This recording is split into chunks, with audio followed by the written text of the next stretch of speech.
আমাদের বাড়ি থেকে মাঠ অনেক দূর, যাতে প্রায় আধা ঘন্টা টাইম লাগে। আজ গাড়ি আনি নাই, শুধু আজ পা গাড়ি, এটা তেল খরচ হবে না। এটা গামছা, মাঠে যেতে হলে তো গামছা দরকার আছে, কারণ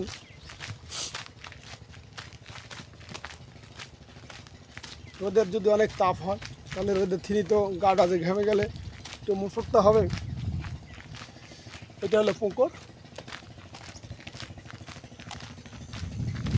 সবচেয়ে বড় পুকুর হলো বিয়েঘাট শিয়ানপাড়া নামসরা, অর্থাৎ এই নামসরার সবচেয়ে বড় পুকুর হলো এইটা।